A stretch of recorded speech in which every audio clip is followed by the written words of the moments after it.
আসসালামু আলাইকুম প্রিয় দর্শক, শুরুতেই আপনাদেরকে আমি একটা ছবি দেখাই। এটা আজকের ছবি না, প্রায় 19 বছর আগের একটা ছবি। আপনারা জানেন এই দেশে একবার 1/11 নামে একটা ঘটনা ঘটেছিল। ওই যুক্তরাষ্ট্রের 9/11-এর অনুকরণে আমাদের এখানে 1/11 হয়েছিল। 9/11-এ সন্ত্রাসী বাহিনী, সন্ত্রাসী গোষ্ঠী অথবা একটা গুপ্ত গোষ্ঠী তারা যুক্তরাষ্ট্রে একটা ধ্বংসযজ্ঞ চালিয়েছিল। টুইন টাওয়ার ধ্বংস করে দিয়েছিল বিমান দিয়ে। 1/11-এর সময় আমাদের এখানে, আমাদের এই দেশে সেনাবাহিনী প্রভাব বিস্তার করে একটা অন্তর্বর্তীকালীন সরকার গঠন করেছিল। সেটা কেন করেছিল, করা কতটুকু প্রয়োজন ছিল, সেটা নিয়ে বিস্তার আলোচনা হতে পারে। কিন্তু আমি যে কথাটা বলছি, তারা দায়িত্ব নেওয়ার পর একটা বেসরকারি তত্ত্বাবধায়ক সরকার গঠিত হয়েছিল ফখরুদ্দিন আহমেদের নেতৃত্বে, কিন্তু সেটাকে বলা হতো সেনা সমর্থিত তত্ত্বাবধায়ক সরকার।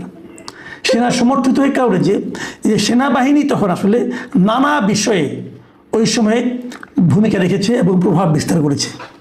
1/11-এর ওই সময়ে যে তত্ত্বাবধায়ক সরকার গঠিত হয়েছিল ফখরুদ্দিন আহমেদের নেতৃত্বে, সেখানে খুবই গুরুত্বপূর্ণ যে 3 জন সেনা কর্মকর্তার কথা উল্লেখ করা যায়। তাদের একজন ছিলেন ওই সময়ের সেনাপ্রধান লেফটেন্যান্ট জেনারেল মঈনুল আহমেদ, আরেকজন ছিলেন সাভারের যে 9 ডিভিশনের জিওসি, যিনি ছিলেন মেজর জেনারেল মাসুদউদ্দিন চৌধুরী, এবং আরেকজন ছিলেন ডিজিএফআই-এর ভারপ্রাপ্ত ডিজি মিস্টার ফজলুল বারী। এরা খুবই পাওয়ারফুল লোক ছিলেন। এই পাওয়ারফুল লোকগুলোর মধ্যে মাসুদউদ্দিন চৌধুরীর বিরুদ্ধে অভিযোগ ছিল যে ওই সময় উনি বিভিন্ন ব্যবসায়ীদের ধরে এনেছেন এবং রাজনীতিবিদদেরকে অ্যারেস্ট করেছেন, এবং বহুল আলোচিত যে -2 ফর্মুলা, সেটাও ওনার মাধ্যমে বাস্তবায়িত করার চেষ্টা করা হয়েছিল বলে বলা হয়ে থাকে। এবং উনি এটা করতে পেরেছিলেন এ কারণে যে 2007-এর 11 জানুয়ারি ফখরুদ্দিন সরকার শপথ দিয়েছিলেন, এবং তার 2 মাস পরে মার্চ মাসে ওই সময় একটা গুরুতর অপরাধ দমন অভিযান সংক্রান্ত জাতীয় সমন্বয় কমিটি গঠন করা হয়েছিল। সেই সমন্বয় কমিটির চেয়ারম্যান করা হয়েছিল ওই সময়কার উপদেষ্টা এম মতিনকে, এবং তার প্রধান সমন্বয়কারী ছিলেন এই জেনারেল মাসুদ চৌধুরী। এবং বলা বাহুল্য, ওই সময় মাসুদ চৌধুরীর যে ক্ষমতার দাপট, এটা ওই সময়ের কথা যারা মনে রাখতে পারবেন তারা নিশ্চয়ই জানেন যে কী দাপট তার ছিল। এবং তার নির্দেশেই ওই সময় কিন্তু বিভিন্ন রাজনৈতিক দলের নেতা খালেদা জিয়াকে, তারপরে শেখ হাসিনাকে এবং তারেক রহমানকে পর্যন্ত, এবং অন্যান্য অনেক পলিটিক্যাল লিডারদেরকে অ্যারেস্ট করা হয়। এবং সেই অ্যারেস্ট করার পর আমরা এই যে ছবিটা আপনাদেরকে শুরুতে দেখালাম, এই ছবিটা তারেক রহমানকে অ্যারেস্ট করার পর তাকে যে ভীষণভাবে টর্চার করা হয়েছিল, এবং টর্চার করতে করতে তাকে এক পর্যায়ে হাসপাতালে ভর্তি করা হয়েছিল। এবং সেই হাসপাতালে ভর্তি করার পর ওনার শয্যা পাশে ওনার মা ওনাকে দেখতে গিয়েছিলেন। সেই সময়কার ছবি, একজন আহত সন্তানকে দেখতে তার মা গিয়ে, তার মায়ের কি অনুভূতি, সন্তানের কি অনুভূতি, তা কিন্তু এই ছবিটাতে ফুটে উঠেছে। প্রশ্ন হচ্ছে, তারেক রহমানের উপরে শারীরিক টর্চারটা করতে হয়েছিল কেন?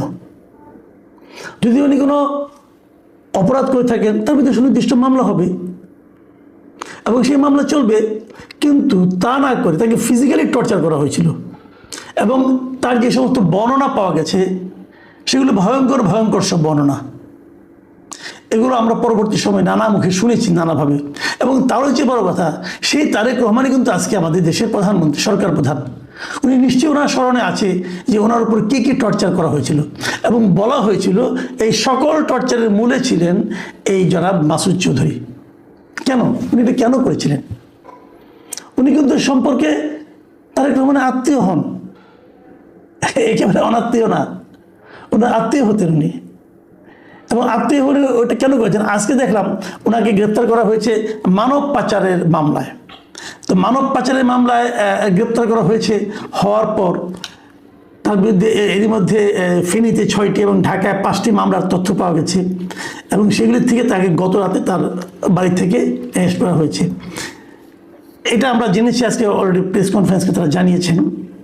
এবং আমি দেখলাম যে পিপি যিনি ছিলেন এই মামলার, যিনি নাকি মাসুদ চৌধুরীর জামিনের বিরোধিতা করেছেন, এবং 5 দিনের রিমান্ডের পক্ষে ওনার বক্তব্য দিয়েছেন, সে পিপি মিস্টার ফারুকি তিনি কিন্তু বলেছেন যে এই মাসুদ চৌধুরী জিয়া পরিবারকে শেষ করে দিতে চেয়েছিল।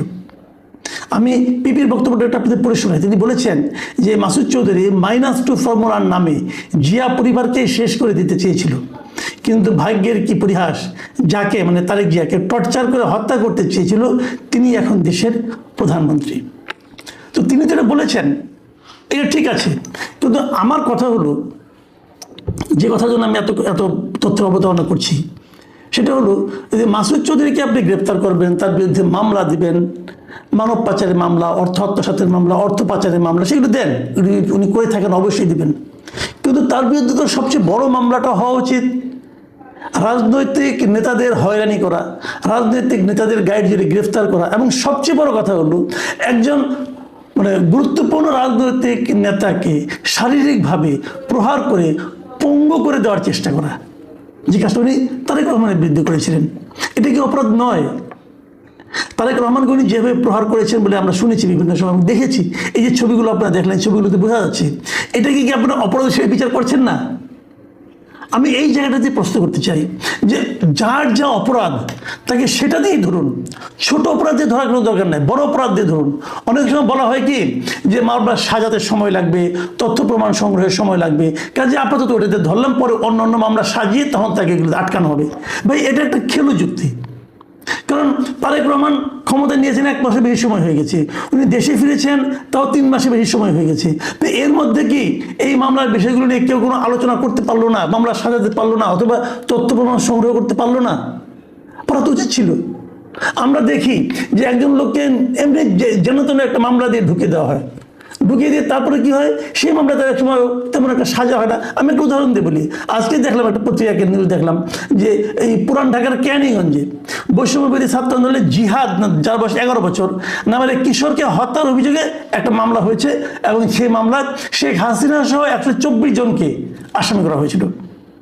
এবং সেই মামলায় গত বৃহস্পতিবার যে তদন্তকারী কর্মকর্তা ছিল তিনি এটার ফাইনাল রিপোর্ট দিয়েছেন। ফাইনাল রিপোর্ট মানে উনি কারো কোনো দোষ পান নাই। কেন পান নাই? পান নাই এই কারণে ওই জিহাদ নামক ছেলে সে মারাই যায়নি, সে মারাই যায়নি। এখন সে মারা না যাওয়াতে সে আহত হয়েছিল, কিন্তু সে মারা গেছে এই কথা বলে মামলা হয়েছিল, এবং সেই মামলায় শেখ হাসিনা সহ 124 জনকে আসামি করা হয়েছিল। শেখ হাসিনা তো দেশের বাইরে, বাট এই 124 জনের মধ্যে কতজনকে এর মধ্যে গ্রেফতার করা হয়েছে, এবং গ্রেফতার করার পর তাদেরকে টর্চার করা হয়েছে, তাদেরকে নানা ধরনের ভোগান্তি শিকার হতে হয়েছে, তাদেরকে নানা ধরনের টাকা পয়সা তাদের কাছ থেকে নেওয়া হয়েছে টর্চার কম করবে এই কথা বলে। এগুলি কি হয়নি? হয়েছে। তো এর জন্য দায়িত্ব থাকবে। তাহলে কি এই মামলার বাদীকে ডেকে আনা হবে, তুমি কেন এই মামলা করলা? কিছু হবে না। যে পুলিশ এই লোকগুলিকে টর্চার করেছে তার বিরুদ্ধে কোনো অ্যাকশন হবে? তাও তো হবে না। তাহলে আমি বলি এরকম, যেমন এবিএম খায়রুল হক সাবেক প্রধান বিচারপতি ছিলেন, ওনার বিরুদ্ধে মামলা করা হয়েছে এক হত্যা মামলা। ওনার বিরুদ্ধে মামলার অনেক কিছু ছিল, উনি তত্ত্বাবধায়ক সরকারের বিষয়টাকে বাতিল করে দিয়েছিলেন, দেওয়ার মাধ্যমে তো দেশের আজকে এই অবস্থা। তো এত বড় অপরাধ যিনি করেছেন তাকে সেই অপরাধে মামলা না করে অন্য এক অপরাধে মামলা করে দেওয়া হয় কেন? এই মাসুদ উদ্দিন চৌধুরীর ক্ষেত্রে একই জিনিস। একজন রাজনৈতিক নেতা, একজন কেবল না, অনেক রাজনৈতিক নেতাকে উনি টর্চার করেছেন। ওনার আমলে উনি যেটা সদস্য সচিব ছিলেন, সেই যে একটা কমিটি করা হয়েছিল, জাতীয় সমন্বয় কমিটি, যে গুরুতর অপরাধ দমন অভিযান সংক্রান্ত জাতীয় সমন্বয় কমিটি, সেই কমিটির প্রধান সমন্বয়কারী হিসেবে উনি এই লোকগুলিকে নিয়ে এসেছেন, এনে টর্চার করেছেন, এক একজনকে মৃত্যুর মুখে ঠেলে দিয়েছেন। অনেকে অনেকদিন পঙ্গুত্ব ছিলেন, অনেকদিন তাদের রহমান সাহেব দীর্ঘদিন অসুস্থ ছিলেন এই রোগ নিয়ে, এই প্রহারের কারণে। তাহলে এর বিচার হবে না? তাহলে আপনি তাকে এই অপরাধে ধরলেন না কেন? অন্য অপরাধে ধরলেন কেন? এই বিষয়গুলো আমি মনে করি আলোচনায় আসা দরকার। মানে অনেকে অনেক কথা বলেন যে আমরা একে ধরলাম, আটকাইলাম, তারপরে না, মূল অপরাধটাই আগে আনা উচিত আমি মনে করি। এবং মূল অপরাধটাকে মামলা সাজানো কোনো কঠিন কাজ, যে ঘটনা ঘটেছে সেটার উপরে মামলা করেন আপনি। আমরা তো মাসুদ উদ্দিন আহমেদের মানব পাচার সম্পর্কে অতটা যাই না। মানব পাচার কীভাবে করেছেন, ওই যে ওনার এই আদম ব্যবসার মাধ্যমে করেছেন, অপরাধ তো অনেক করেছেন, ওনার তো সিরিজ অফ অপরাধ ছিল, সবগুলো আপনি আসামি করেন। কিন্তু প্রধান অপরাধটা ওরা হলো এই যে পলিটিক্যাল লিডারদের যে আটক করা এবং তাদেরকে শারীরিকভাবে হেনস্থা করা, এটা ছিল তার প্রধান অপরাধ। এই অপরাধের শাস্তি সবচেয়ে আগে হওয়া উচিত। এবং এটা হলে পরে আগামীতেও কিন্তু এই ধরনের অপরাধ করতে তারা একটু চিন্তা করবে যে এই ধরনের অপরাধ করা যায় কিনা। আমি মনে করি যে যা অপরাধ করবে তাকে সেই অপরাধে বিচার করা উচিত।